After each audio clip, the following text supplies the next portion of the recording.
আপনার কপালে, আপনার ভাগ্যে যিনি আছেন তার জন্য সবটুকুন ভালোবাসাকে আপনি জমিয়ে রাখবেন।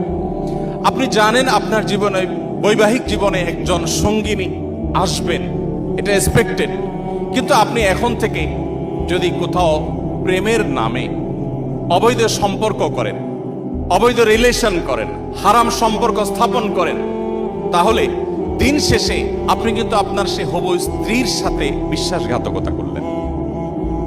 একজন নারী হিসেবে আপনি যদি কোনো ছেলের সাথে অবৈধ সম্পর্ক করেন জাস্ট সময় কাটানোর জন্য, জাস্ট টাইম পাস করার জন্য, তাহলে আপনি আপনার সে হবু স্বামীর সাথে বেঈমানি করলেন, আপনি তার সাথে বিশ্বাসঘাতকতা করলেন।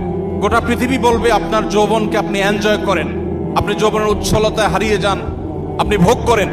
ইসলাম আপনাকে বলবে আপনি কন্ট্রোল করেন, আপনি নিজেকে নিয়ন্ত্রণ করেন, তারুণ্যে যেন কালিমা না লাগে।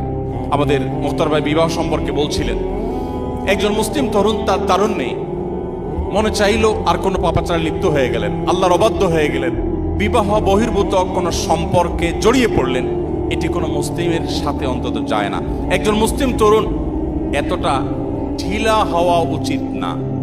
যেখানে খুশি সেখানে তিনি কাত হয়ে গেলেন, সেখানে তিনি এঙ্গেজ হয়ে গেলেন, নত হয়ে গেলেন, এটা মুসলিম তরুণের সাথে অন্তত যায় না। বিশেষ করে কোনো মানুষ বিবাহিত লাইফে থাকলে, তিনি যুগলবন্দি জীবনে থাকলে অন্য কারোর সাথে সম্পর্ক রাখাটাকে গোটা পৃথিবীর সকল সমাজ খারাপ মনে করে। এটাকে মনে করা হয় নীতিহীনতা, যে তুমি একজন স্ত্রী থাকা সত্ত্বেও আরেক নারীর প্রতি কেন আসক্ত, স্বামী থাকা সত্ত্বেও আরেক পুরুষের প্রতি কেন আসক্ত, এটাকে গোটা পৃথিবীর মানুষ দোষের বিষয় মনে করে। নবী করিম সাল্লাল্লাহু আলাইহি ওয়াসাল্লাম যে জীবন দর্শন আমাদেরকে দিয়ে গেছেন সেটা এর চাইতে আরো কয়েক ধাপ এগিয়ে।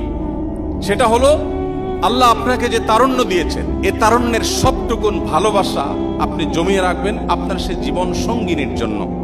যেই যুবক তার তারুণ্যকে, তার যৌবনের চাহিদাকে কন্ট্রোল করতে পারে না, নিয়ন্ত্রণ করতে পারে না, তার চরিত্রকে হেফাজত করতে পারে না, তার সম্ভ্রমকে সংরক্ষণ করতে পারে না, এই যুবক আব্দুল্লাহ ইবনে ওমরের উত্তরসূরি হতে পারে না, এই যুবক ওমর রাদিয়াল্লাহু তাআলার উত্তরসূরি হতে পারে না, এই যুবক মুহাম্মদ সাল্লাল্লাহু আলাইহি ওয়াসাল্লামের অনুসারী হতে পারে না, এই যুবক কখনো আব্দুল্লাহ ইবনে মাসউদের অনুসারী হতে পারে না, এই যুবক সেই সকল সাহাবীদের অনুসারী হতে পারে না যেই সাহাবীরা মক্কার যাযাবর থেকে অর্ধ পৃথিবীর বাদশাহী করেছেন।